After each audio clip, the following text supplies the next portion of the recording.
Adam, have you ever been off a kicker ramp? No, but Dave Rezin has, and if you're watching on YouTube, you'll see what I mean.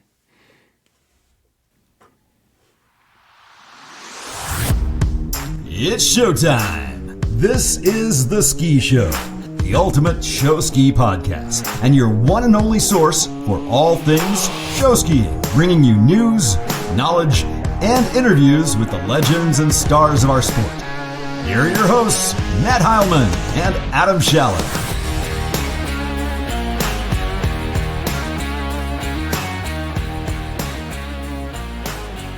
Welcome to The Ski Show, the ultimate show skiing podcast, the only media on the planet dedicated to this great sport. Today's episode is all about kicker ramps, mini ramps, whatever you want to call them. We're actually going to call them mini ramps, and we're going to talk about why in a little bit. All about mini ramps, pros and cons of mini ramps and their uses in shows today. We're going to talk about the current conversation about mini ramps at Wisconsin State. This is not a podcast today per se about jumping, about freestyle jumping. It's more about logistics of mini ramps, the pros and cons of mini ramps, and we're going to have a great open dialogue today about that. Adam, we've had a great start to our year. The addition of YouTube and all of the reels of our episodes have been a huge hit for our fans and for our sponsors. That's right. And speaking of sponsors, today's sponsors are Flyman Skis, custom-made jump skis and featherboard swivel skis at affordable prices. Get yours at flymanskis.com. And by The Board Shop, tons of winter gear on sale now and new summer gear ready for you to hit the water. Get it all at bswake.com. Adam, this podcast is recording out just 2 days before the awards show. So if people are listening, might be on their drive to Think Tank. We're on the eve of the awards show. We're looking at 300 or more in attendance at the awards show, 31 award categories, 155 nominees. We have 36 teams with at least one nominee, and that's with the Eastern region not even having much going on this season with the regional being canceled. Needless to say, it's going to be a fantastic night. Yeah, Matt, this is our biggest award show yet. Just a reminder, get dressed up. Cocktails start at 7. The show will start promptly at 8 o'clock. We've got a lot to get through. As Matt mentioned, we have a ton of awards to give out. And so just a reminder, being courteous of those around you so that everybody can hear. Everybody wants to be able to hear what's going on with the fantastic videos that Nick is producing for this award show, the presentations. So just be courteous and please keep it down during the award show. There'll be plenty of time beforehand and afterhand if you would like to socialize with your comrades. This is the Oscars of show skiing, right? We've talked about this. It is the greatest night in show skiing, in our opinion. It's a night you don't want to miss. Be there, be on time. The show can get a little lengthy with all the awards we're given, but it is an incredible night. Hope to see you all there. Now, time for this week's show ski trivia, Adam. In honor of today's topic on mini ramps, Adam, do you know who was the first ever to water ski jump and when? Dick Pope Jr., 1947. Final answer.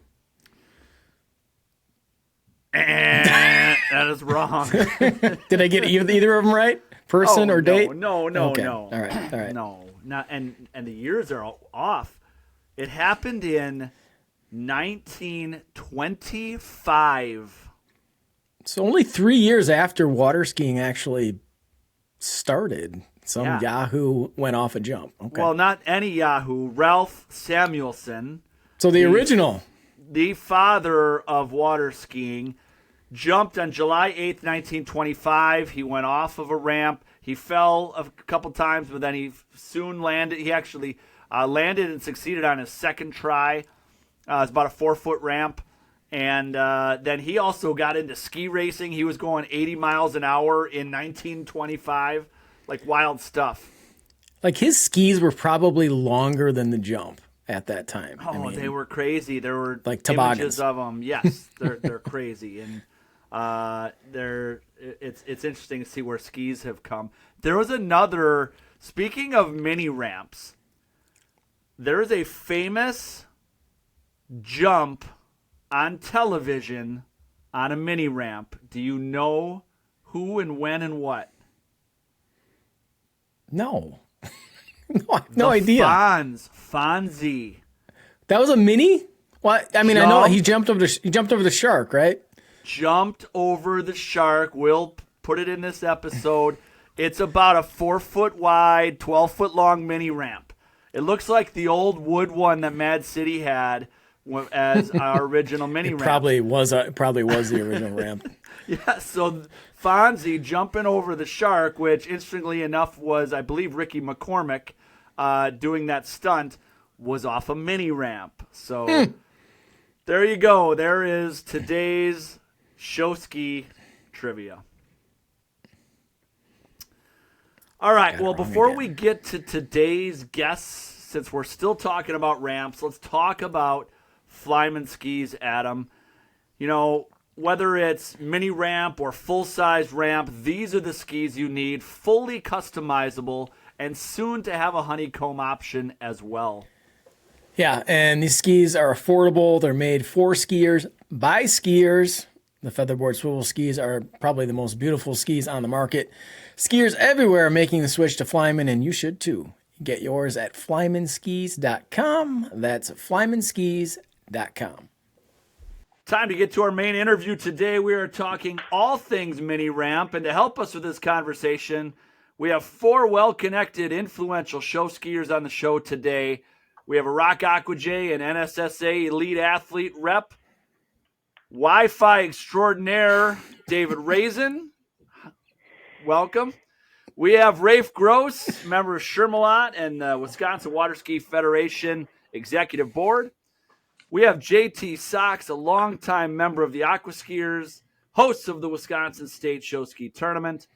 And we have Kailey Koehler, Aquanut Team USA, WWSF show rep, and NSSA elite athlete rep. Welcome to the show, everybody. Hey.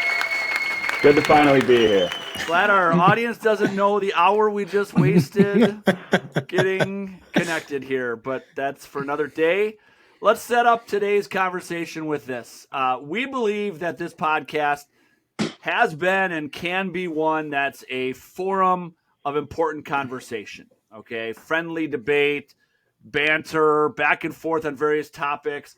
After all, we all have the same end goal here, and that's to make this great sport even better. We share the same passion. It's what makes this sport special. We talk about it all the time.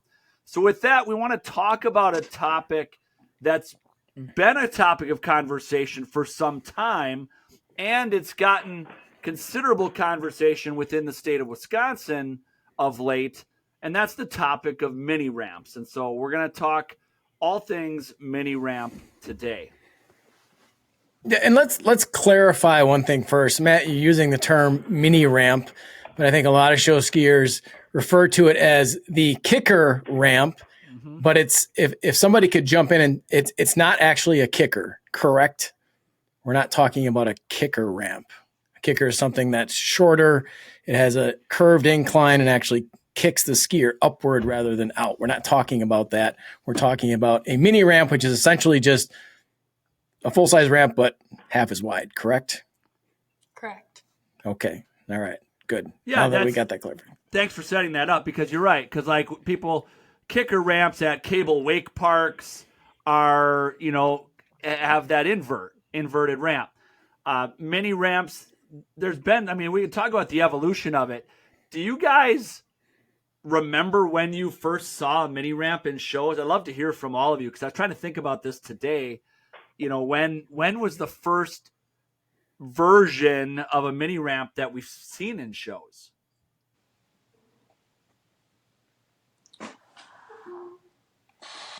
My first experience was probably 2012, right during the first World Show Ski Tournament, and at that point in time, we placed a mini ramp on. And when I say we, Team USA team placed a mini ramp on the right side of the show course because it was at Traxxas Park, RAJ Stadium.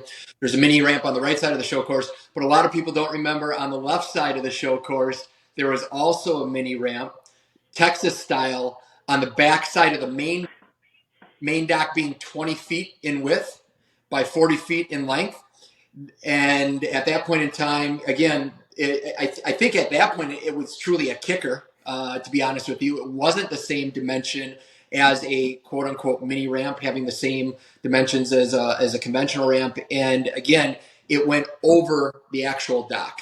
So that was my you remember exposure. Yeah, remember those videos of Dan Olson and Brian Robbins on the wake skis flying over the main dock? Yep.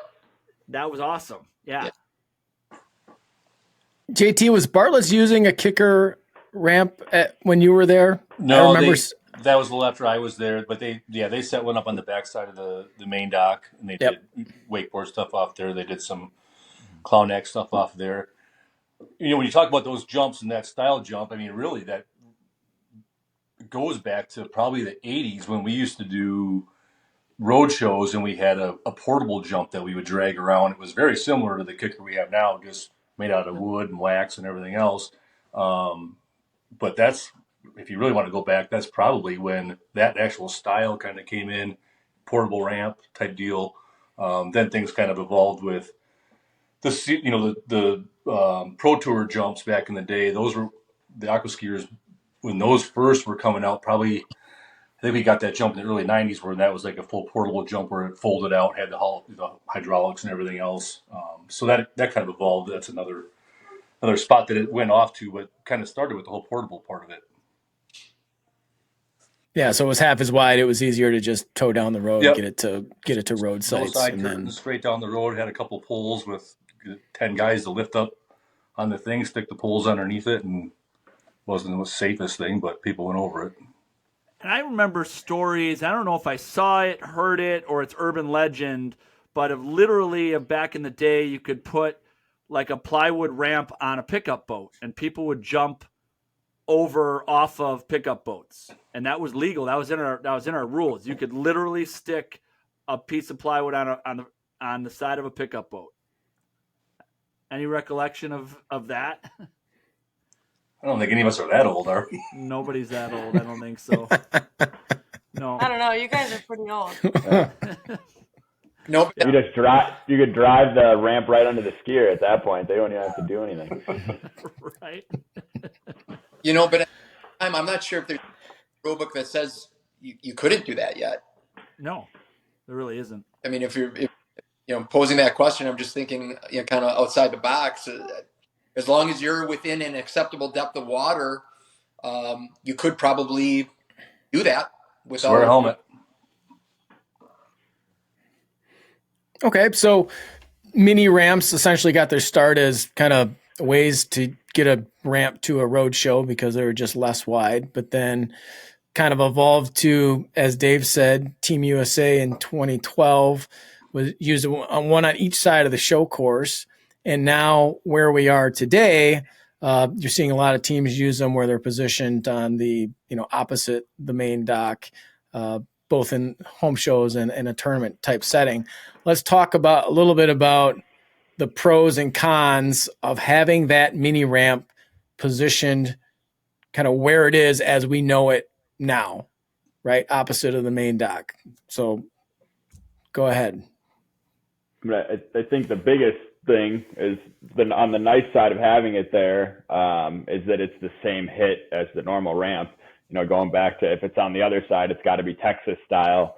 That's an entirely different piece of the puzzle. So you're able to set it over there, enhance boat patterns, do all that stuff, but you don't have to have the jumpers adjust in a way that's maybe a little bit more foreign to them. So I think that's why it makes the clear sense to be on that side. As well as, thinking along those lines, Rafe, too, like the way the ramp has evolved from maybe one that wasn't a full length surface, wasn't as long, they're shorter. Now it's basically half a ramp. It's an 8-foot wide ramp is the most common version you see today. And Beeman makes them like that's the ramp that we use is a Beeman made 8-foot wide ramp. It gives the same, essentially a very similar jump to a full-size ramp for the jumper as well, instead of a shorter, different surface. I think one thing of note, kind of maybe from a spectator standpoint, is, you think about, other than maybe like a barefoot circle or a ballet circle where the back pass is, as far as away you're going to get from the audience, the jump is kind of it's pretty far out there, right? The jump, and bringing that mini ramp in close to shore, really adds another dimension to your show, because that jump is now like up close and personal. Because when those skis hit that surface, I mean, because generally in a lot of show sites that I've seen, oftentimes you can't see that coming, right? That jumper is in the air in front of the audience before you know it's coming. Just like I said, it adds I think a pretty cool spectator appeal element to a show, in my opinion. What are some of the, we talked about the pros, right? What are some of the cons of having a mini ramp positioned there? Yeah, I mean, I think my thing with it is that it's right out there. I mean, it's taking something where traditionally, especially at the state site, you've got that yellow buoy that kind of is your barrier for the show course. Well, now you've got the jump kind of taking up more space of your entry there. And it happens to also be on the end of the show course where, a lot of the technical stuff is happening. Barefoot circles are starting there. That first turn is being made. Most of the ATB stuff that's going on is happening on that end of the show course because nobody wants to worry about main dock. So you've got, you are creating a bit of an obstacle there, whatever the dimensions that we called it, at a spot in the show course that's already, a pretty technical point, just because of the stuff that you're trying to typically do there, depending on how your boat patterns and stuff are set up. Dave, from a J standpoint, with your massive front barefoot line, does that give you kind of a choke point by sticking that out there? It's an interesting point because, I think you have to look at the nuances that Red Sands Beach bring, and there's a couple of things there. From a site comparison standpoint, and I have not gone on Google, so I can't give it exactly, but I think it's pretty objective. You'd be hard pressed to find a site in which where that mini ramp would be to the far shoreline, which would be the north shoreline at Red Sand Beach, that there's more space between that far shoreline and where that mini ramp would be positioned. And then, my sense is that jump at Wazeecha, there's often been conversation around, should we, is there advantages of pulling that in a little bit, again, from that spectator appeal standpoint, getting that jump a little bit closer. That's never been done. That's always where the jump has been, and for good reason. But it kind of lends itself to this conversation where the actual pathway for the jump, or the boat pattern for the jump, it's probably a wider length than any other site as well. So I just think that, Red Sands, albeit there is the point, as Raefe pointed out, there's also increased width in comparison to almost any regional site or any national site that currently functions with a mini ramp. And so it does offer a little bit more flexibility in terms of, quote unquote, the pinch points. So I did measure it. So I just grabbed 4 sites, 4 common ones. And then there's one other nuanced part that I think is why I feel that at Wazeecha it makes a difference. So Wazeecha's 400 feet wide there. Janesville's 315. Janesville's the tightest. Rockford's 520 feet wide. Hidden Lake's actually wider too, a little over 400 feet, 425.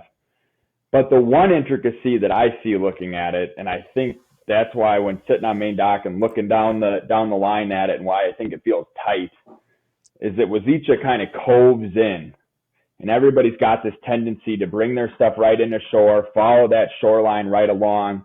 And as I looked at some of the other sites and kind of where the end of main dock lines up with the opposite side of the show course, I didn't see a lot of that. You get Janesville's pretty straight, Rockford's pretty straight. Hidden Lake actually reverse coves a little bit, so you're able to. The kicker was actually almost further in than main dock was even in. But at Wazeecha, you do have that bend there, and I think that's where you're starting, circle foot right there on the beach. You're doing sliders, and you get that turn. You're following that cove along, and I think that's why, even though it's maybe not the tightest, the Janesville's for sure the tightest, I think you get this tendency to be whipping at that corner right there, and that's what makes it stand out to me, outside of just the width of the site at that point.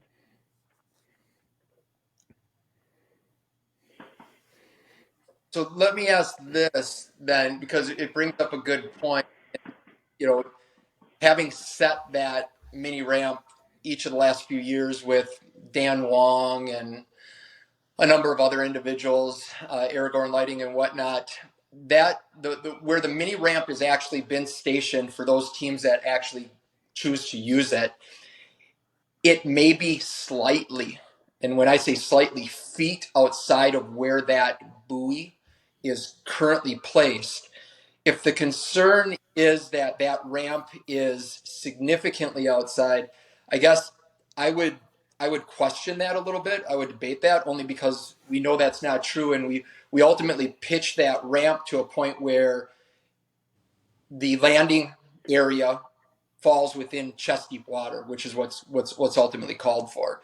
But if the pinch point is really not much further out, let's say a handful of feet, and I couldn't tell you if that's 1 foot or 2 feet or 3 feet. Ultimately, it's not a great deal difference than where that buoy is ultimately located. I think we can recognize that there's a difference between hitting a buoy and hitting a jump, in that situation. And, this has obviously gone towards the Wazeecha site with this conversation. And of course, every site is different, and it's easy for some sites to have it set up there. And Wazeecha, like Rafe said, it is a more challenging one, just given, the natural arc of the way that the course goes. You have the point out there, you have the way that it's set up. So, there's no doubt that for teams that use it, it's awesome. I enjoy watching it. It's fun to watch. But for teams that don't use it, that's where I think the conversation here is the teams that don't use it, then it becomes an obstacle. As much as we'd love to, and when I say some of this stuff, I want to make sure I'm being clear too that as a host team for state, we're going to do whatever the majority of people want. So when I give an opinion here, I'm giving an opinion on what's best for our show, just like every other team gets an opinion on what's best for their show. So I want to make sure I'm keeping those two things separate. So when I say for our show, as personally for the Aqua Skiers, it doesn't make sense for us to have the kicker there.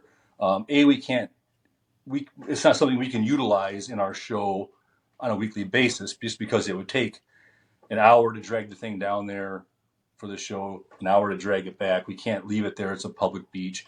So if we're not using it in our show to have it at state, we are better off than most other teams that we would have the opportunity to practice with it, being there for the week. But other teams coming in that don't have the opportunity to practice with it being there or have that obstacle there, I think you're coming in at a little bit of a disadvantage. So and I base that based on the experience of us going to nationals for the first time, D1 nationals, and we didn't use a kicker. The kicker was there. We did our barefoot pyramid circles that year, and I was like, this thing's in our way. Like and we had good drivers and good skiers, and I just felt like this is another element that we didn't prepare for, that now we need to think about and take into account with this act. So it became, instead of something that is great for some teams to choose to use and have, and great for spectators, where does that outweigh the burden that it puts on a team that hasn't had the opportunity to practice with something like that there? So that's, I guess, when I talk about these two different things, that's where from a tournament host to a competing team, that's where my input kind of goes both ways there. So I think about that. Those are interesting points. I think about that a lot. What makes Wisconsin unique and different is that at least in my perspective, it appears different that all the teams are stakeholders in the delivery of the tournament, rather than just the host saying, "This is the site setup. Come on and ski. We can't wait to host you." The sites you referenced, Janesville, Rockford, Hidden Lake. Hidden Lake hosted multiple tournaments this year, and I don't recall once being asked if we wanted to have a kicker or not. It was part of the site setup, and we weren't stakeholders in that decision. It was part of the site setup. It used to be this way. If we back up, like, think of the evolution of pyramid docks.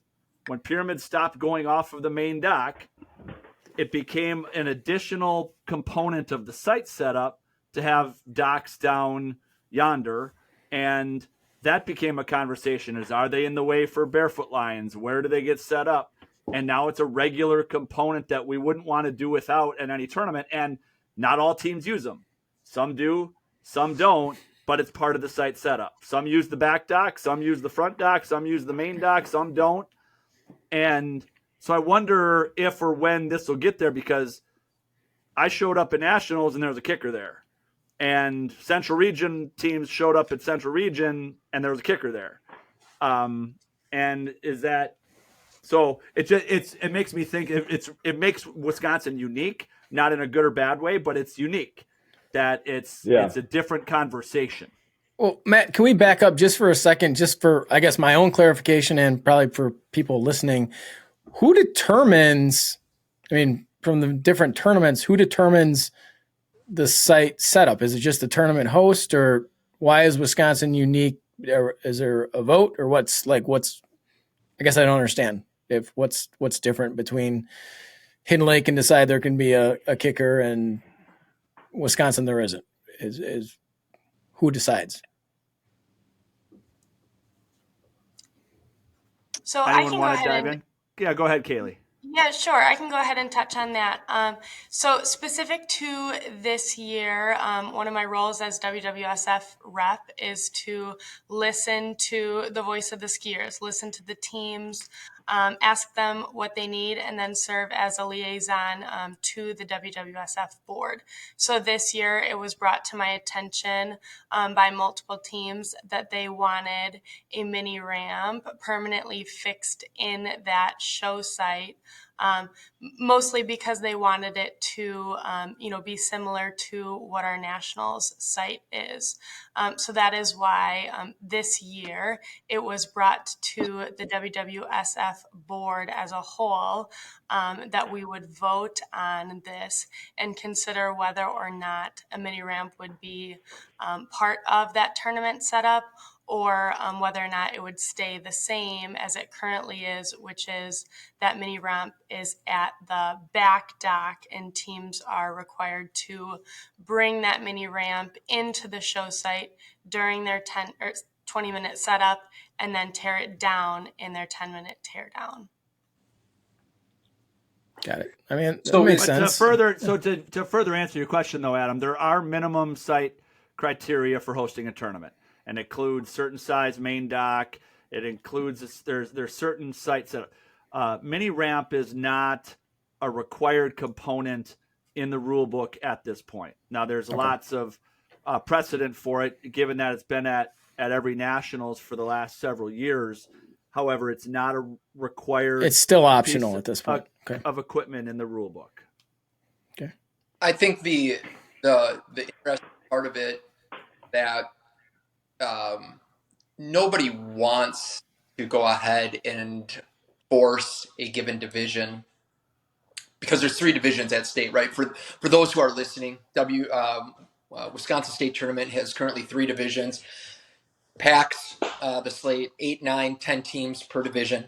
Nobody wants to make a division that doesn't want that. So if Division 3 ultimately doesn't want to use a mini ramp, then they shouldn't have to use a mini ramp. I would advocate that it could be a vote by division, and Division 1, every team gets a vote.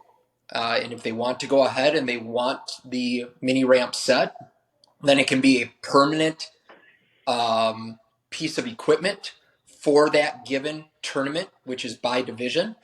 And you let it up to the teams. No team gets more than 1 vote. No team has more than 1 voice. And you allow the teams to go ahead and decide by division whether it is they want it or not. And that allows Division 1 teams who, again, for a Division 1 qualifier, in a nationals qualifier, they're at national sites. Mini ramps are prevalent.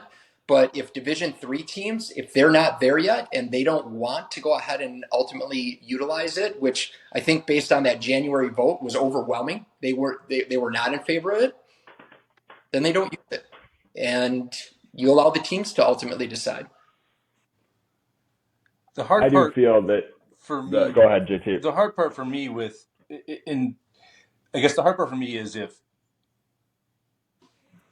you're going to have it set there and a team doesn't want it, now that team would then have to drag it around the corner, anchor it around the corner, and then drag it back during their teardown time and hope they set it up right for the next show. Is that what's being proposed with that?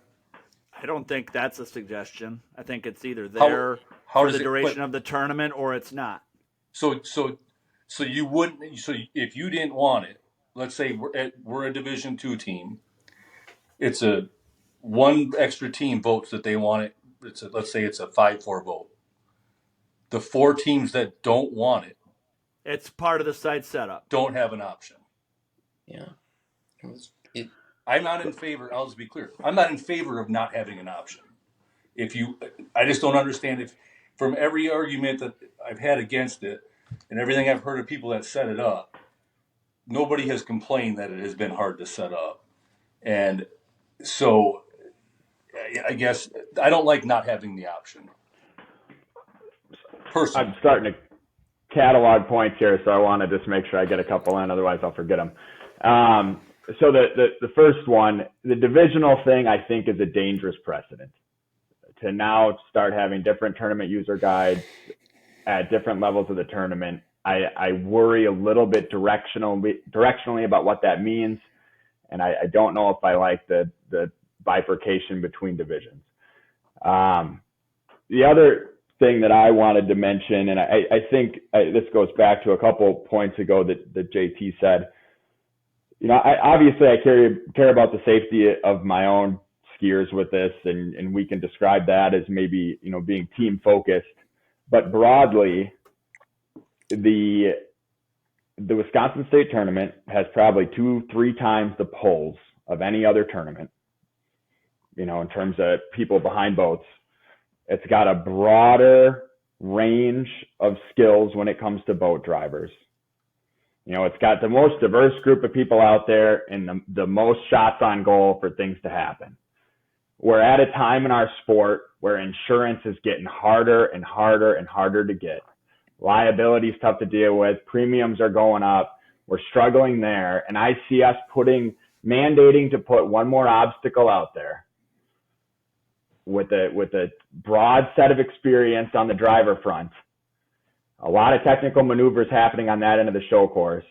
And I worry that if we end up in a liability claim because we threw an obstacle out there and didn't give choice, that's going to have dramatic ramifications for our sport at a point where insurance is already the cart leading the horse and pulling us all over the place.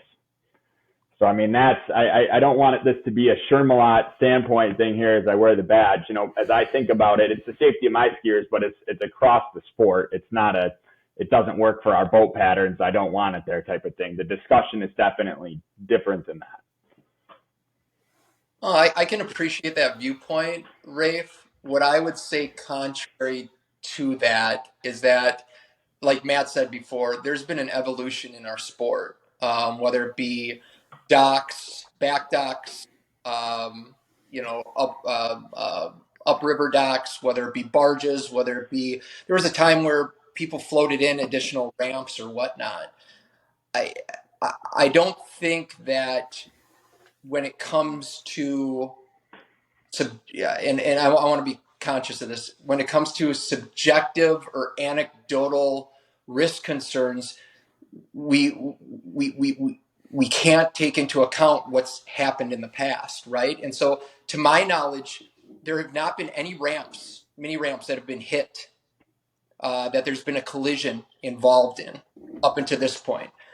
I'd be curious, just in the past, how many safety reductions have been imposed on the state site because skiers have just, for example, gone ahead and skied within that buoy. I don't know the answer to that question, but it doesn't seem like it happens a great deal of the time. Has there been any safety deductions as a result of, the shoreline or mini ramps being at the far end of the show course, and the judges or the safety directors becoming concerned that, again, they were just too close to that mini ramp? I'd like to look at it a little bit more objectively than just going ahead and saying, hey, we're at risk right now, and from an insurance standpoint, and if we go ahead and we put a mini ramp at the end of the show course at state tournament, we're all at risk of ultimately, having higher insurance premiums, or just, again, putting ourselves at a higher level of risk. I think that is more of a, and I'm going to be very, very conscious in what I say. I think that's more of a subjective or anecdotal statement than really having a great deal of objectivity associated with it. One thing that's objective is that the people who have been using and skiing around kicker ramps for the history we have all been teams that have put them in there at that site. And you talk about dragging ramps in directional, having them go different ways. Those were all modifications to the show course by a team during their setup time. And to my knowledge, stuff within the show course, a new obstacle has not been mandated to be placed there for quite some time. And I'm not saying that just because we have one out there means that our insurance is going to go up, but I fear the ramifications of inexperienced drivers a lot of the time having a mandated obstacle in a sensitive position and what that could cause. I don't think it's suddenly. You're only referring to Wisconsin State. There's been many ramps at Division I nationals for umpteen years now, at some Division II nationals, depending on the site, at other regionals. And there's certainly teams that are skiing at those sites that have never had a mini ramp in their show course before, at those sites and at those tournaments. That's true. So how many teams do you guys, if you're going to say, cite these different things, how many teams do you think have a mini ramp? How many teams have a mini ramp? How many teams are at state? 30? No, 24, 25. 24? How many of them use the mini ramp in the show? I mean, do we know? 5. Yeah, okay. 5 teams out of 24. I would argue that the reason why some teams don't use them is because they start planning their show at the beginning of the season and know that we don't have the capability to bring the mini ramp into the show course. Therefore, we're going to plan our show around not using it.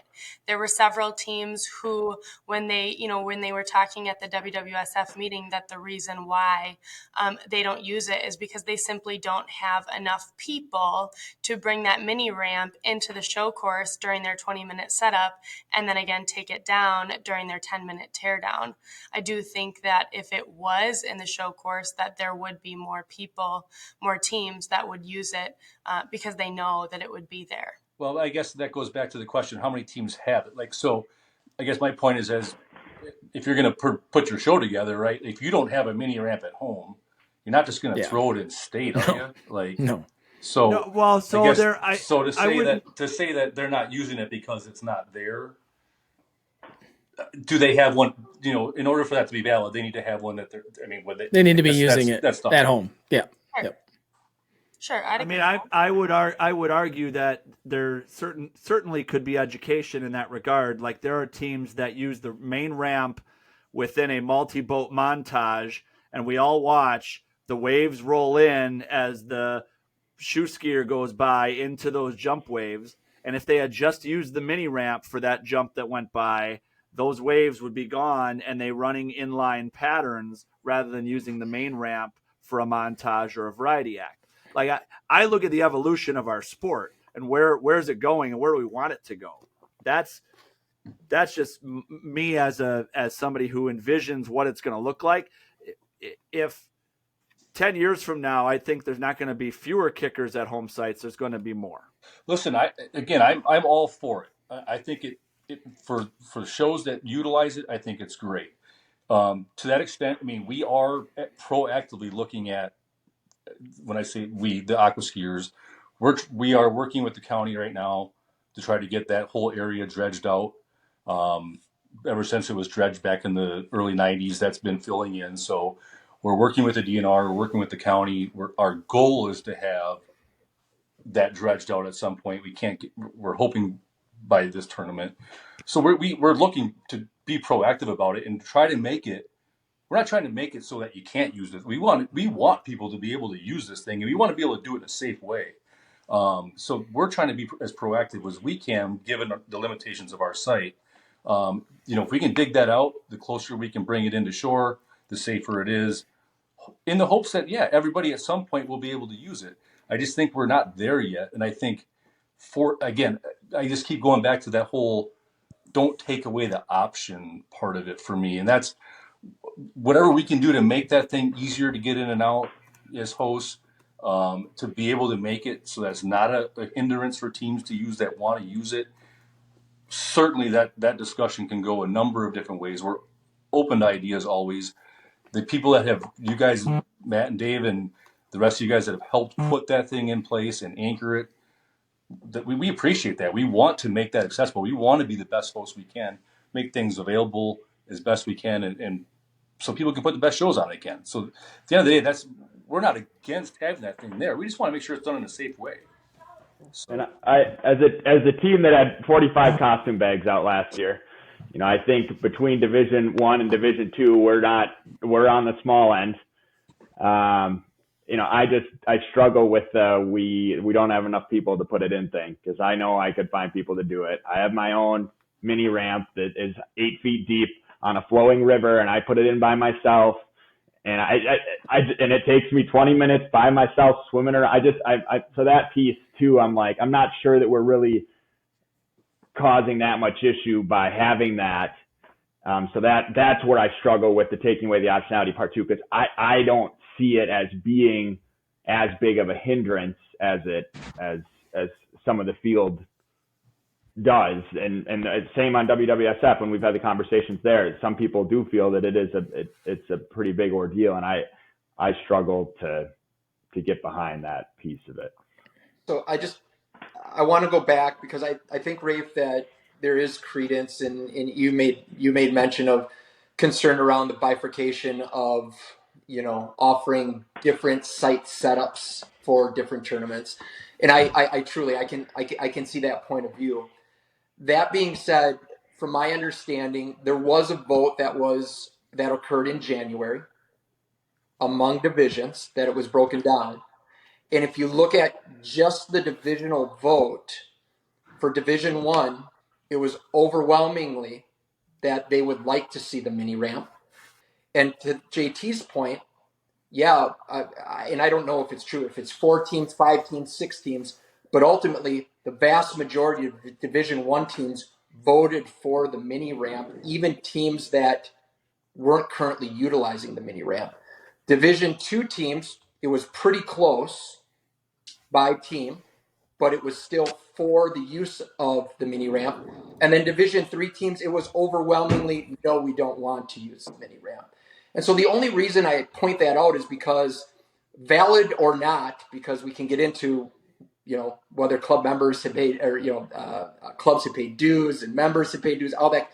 The vote took place. And the vote that took place was overwhelmingly those Division I teams wanted the use of the mini ramp. In Division II, the way the vote fell is that, again, it was close, but they wanted the use of the mini ramp, and Division III did not. And so I just want to go back to that because I do feel that it gives each division the opportunity to democratically, for lack of better terms, vote on whether they want to see it. And each of those divisions have their own tournaments, ultimately. Now, that does not go ahead and that does not address JT's point of view, which each team should have the availability to go ahead and say yay or nay. But my concern is then if we start looking at 25 teams and one or two teams do not want it, then are we going ahead and saying, no, we're not able to go ahead and place that mini ramp if there are a minority that ultimately does not want it, as opposed to looking at it by division and giving each team the availability to cast a vote? It was 6 out of 9 votes that voted yes for it in Division I. So it wasn't overwhelming, but I acknowledge that it was, more than 50%. I'm going to address this question to our NSSA reps. Could the NSSA just step in and just say it has to be at all tournaments or it can't be at all tournaments? No, the NSSA is not interested in going ahead and dictating to a regional level. I don't see that as being an option. Matt, you can go ahead and speak to that, or Brad. No, I mean, I don't know that it would never be the case because the NSSA has, there's stuff in there now new about pyramid barges. So I honestly do envision it at some point potentially being the case. I don't think now is that case. So just a quick question out of curiosity. I guess I wasn't sure how this worked. So currently, if you guys are, let's say there's a D1 team that uses it or whatever, a team uses it, and then the next team wants to use it also, does it stay out there, or does it go back and forth? Back and forth? Which I guess, you gotta be fair to all teams if you do it that way, but. Yeah, I think that's been the argument from from chief judges, is to be fair to all. It's got to go in and it's got to go out each show. And so that's been, so if there are back-to-back shows, if there is a show Saturday night and Sunday morning, the next two teams want it, you can't leave it in there. It's got to go back out. And that's just the nature of the way it's been run so far at Wisconsin State. Well, the hard part too is I don't know you want somebody else's team setting the jump up for you. Right? What could go wrong? Well, look at Rockford 2 years ago when the thing comes loose and it's been put in by the tournament. Now it's a delay, but if it's put in by your team, maybe you don't get the same equipment delay from that. So I can for sure see that side of it. On the flip side, I've thought about this a lot. Like the way it currently is, a team can roll in a mini ramp and put it wherever they want, anywhere, as long as it meets doesn't have a number in the rule book, an acceptable water depth. So now when I roll a mini ramp in and put it center show course, or I put it on the left at an angle, or wherever I've put it, is safety going to go out during my 20-minute setup and measure? And are they going to do that for 25 shows? So no, the answer is no, or they don't want to. Our officials would probably much rather prefer it be a permanent fixture than worry about multiple teams putting mini ramps in multiple locations, because that is possible. Now it's becoming a habit, and we know where and how we like mini ramps now in our shows. So that is one thing, but it could be, and it used to be, that you could put a mini ramp anywhere. You could bring in a barefoot jump and put it wherever you want. It doesn't have to go in the spot where the anchors are at Wisconsin State. Yeah, and I would add to that, one of the arguments at our WWSF meeting was, that, anyone can put in the mini ramp. You could have a 12-year-old come in and fix that mini ramp. It's so easy. All you have to do is attach the 4 buoys. Well, I would argue that if anyone is coming in and attaching this mini ramp in place, that's almost, more dangerous, not having it fixed by someone who knows exactly what they're doing and where they're hooking it up. Rather, you have a 12-year-old because all of the other guys are setting up backdrops and carrying down props. Well, now you've got 12-year-olds hooking up your mini ramp, and that could potentially cause more harm than good.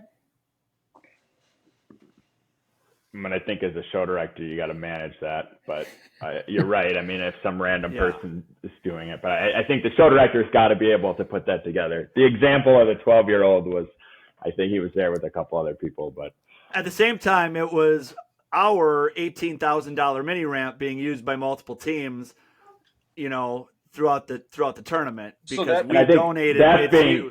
we donated its use multiple years to the tournament, and so multiple teams are handling our $18,000 mini ramp, towing it in and out of the site all tournament long. But that's changing, I think, right? I mean, JT, aren't you guys in progress on? I know Weiberg was talking about that's something the point then too. So we don't use a mini ramp in our show, and now to host. So yes, I'm sure I'm going to get chastised for this because we make gobs of money and everything else. We should be able to afford it. But now you're basically saying you're the host team. You need to you get yourself a mini ramp, or you got to borrow Mad City's, or you got to borrow somebody else's. Well, then all of a sudden it doesn't work with their schedule. Now we don't have a mini ramp. So we either have to buy one or we have to borrow one. So you're going to force the host team. Okay. So now every host team has to buy a mini ramp. And then what else do we get to buy? So where does that stop and end? Or start and stop? So that's a different conversation on practice time, which is also unique to Wisconsin State because other regionals aren't offering a weekend's worth of practice to their clubs. And so then the mindset that the site has to be set up for practice the way it will be for tournament is a piece of the puzzle, right? Yep. So you'd have to have it there the whole weekend for everybody to use. And if we don't own it, obviously that's not going to be conducive to another team that is going to be bringing it. So it puts you in a tough spot. So I guess that's my point is, so if you're going to mandate that this thing's there, so now the host team is responsible for going out and buying a jump. And so is that the case for every regional then? I mean, is that so every regional has to go buy a jump? And I guess where do you, again, there's direction in the NSSA guidelines of what the dock width, length, height, jump ramp, all that stuff is in there. So that's how if you're going to set up a tournament, you're following those guidelines. So I guess, does it change? Where does that change? Does it change there? Or does it just change on 1 year you're going to have it, 1 year not, depending where it's at? And there's just so many variables. It's a great question because a region like the Eastern region may not have a mini ramp within 1,000 miles, right? So that's why, to Dave's point, I don't think the NSSA would go there anytime soon in adding that as a part of the site criteria. So I think the conversation is about how do we use it now? How do we make it, easier, better? And this has been a super interesting conversation to hear all the factors involved. I really appreciate it.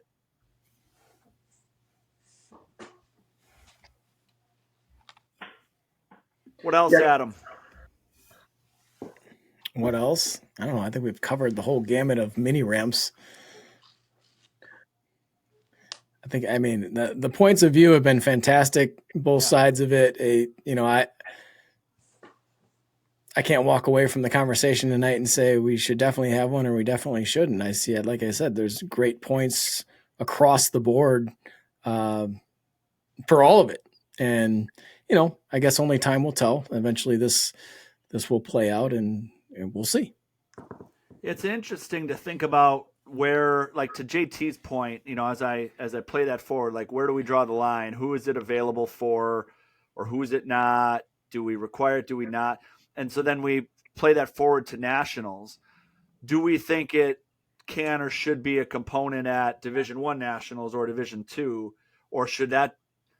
I'm curious to know. I guess maybe as I think about it, particularly from Raefe or JT, do you think even at nationals that should be a choice item of equipment, or rather than a permanent fixture that it's been for probably a dozen, let's call it 10 years now? I think nationals is a little bit different, right? I think nationals is different from state. State's just a different animal. It's just, as Raefe said, you have so many more people, so many more levels of experience. If you're going to nationals, generally you're a team that's pretty experienced enough to at least make it there. If you're preparing and it's going to be there, a lot of the nationals teams go to the same national sites. It's only a couple different ones, so there's some familiarity there.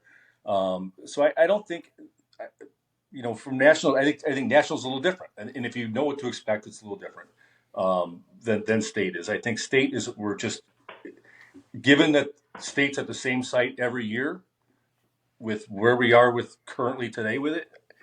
That's the difference in my head. I think nationals is a little bit different animal. Let me ask, when we had Worlds at Wazeecha, and obviously there's different teams at Worlds with different levels of and different degrees of skill and familiarity and whatnot, was there a concern about different teams at Worlds using the mini ramp, which was located, same location as we're talking about on the right side of the show course? Well, there's always concerns. There was less concern given that they had all week to practice there. And these are the best of the best. So, you're talking two boat drivers, you're talking, the best of every country has to offer. And they got the opportunity to practice there versus just showing up on Friday afternoon and just winging it for your first time. You know what I mean? So I think that was the difference there. To me, it's the big thing that I would resonate with what JT said on this topic is the caliber of boat driver, rider, skier that is generally going to be at a Division I or Division II national tournament. I think I worry about it a little bit less there. Frankly, I'd still worry about it for our skiers and stuff sometimes, and we're a Division I team, and we've had people who've been on it and been doing this for a long time. But to me, at the state site, it really focuses on what I was saying with the amount of pulls that happen there and the very, very wide variety of skill sets that exist, at each end of the tow rope. That's fair. I appreciate the response. I would say this, and I think for those who've been around kind of the international competition, I'll go from this point of view. I don't want to shortchange our Division II and our Division III boat drivers and the caliber of skiers on D2 and D3, because they very much, I think, have a similar skill level and approach than what maybe some of those international teams do. Yeah, and I think that's why I caveated with, I see it on our team too. We got one guy driving a circle foot pattern with a summer of experience. And, we've worked with him very, very carefully. We feel good about having him in that seat with the amount of obstacles that are our show site. But one more thing is a big stressor for everybody involved in it. So it's, I'm not going at them directly because I said we have it too. But my point is, when you've got 24 teams, you create, regardless of what division they're in, you got so many more skiers, so many more people. However that's allocated, there's just a bigger breadth of experience. This is awesome. I want to wrap up today. This was a really good conversation. What I love about it is that I never heard anyone say, screw mini ramps. I hate them. Let's do away with them. Everyone sees their value in the sport. It's a matter of how we make them accessible, how we offer the choice, and the differing perspectives on that, on whether it's a permanent fixture at show tournaments or it's a choice fixture, and there's differing perspectives, and that's okay. And then, like we said at the outset, that's what this podcast is for. Wisconsin State is unique in its way that it caters to multiple stakeholders, which is unique to other tournaments, and kudos to Wisconsin for its ability to do so. And so for me, this is awesome because we didn't hear anything, negative about the use of a mini ramp. There's value there, and there's excitement there, and there's a lot of teams using them, and it's probably only going to grow down the road. But it's a matter of differing perspectives, and that's what makes this group, you guys, unique and special and important to show skiing. You guys are all important people in our sport, and that's why we asked you to be on here. And so thank you all for being here today. Thanks for having this conversation. Yeah. Thank you so much, guys. And a reminder to all of our listeners, as this airs, the podcast awards are this coming Friday, March 1st at Think Tank. Cocktails at 7. Get dressed up. Show starts at 8. You can't get your tickets online anymore, but you can get them on site. Like I said, this is shaping up to be our largest attendance yet. So very important that you're all very courteous and respectful during the award show, so everybody can enjoy show skiing's biggest night. It is the Oscars of show skiing. Be there. Thank you to our sponsors today and always, Flyman Skis. Get your custom-made jump skis, featherboard, swivel skis at affordable prices at flymanskis.com. And the Board Shop, they have a massive winter gear sale going on right now. Go to bswake.com, get sales on skis, hats, coats, boots, bindings. They've also got new 2024 products ready to go for summer. They're locked and loaded with all of your summer gear and apparel and water ski gear that you need. They're an award show sponsor as well. Adam recently visited the Board Shop in Lake Geneva, and you should too, or get everything you need at bswake.com. That's bswake.com. Thanks again to our guests today, Kailey, Raefe, JT, and Dave. And thanks again to all of our listeners. This is Matt and Adam, and this is The Ski Show.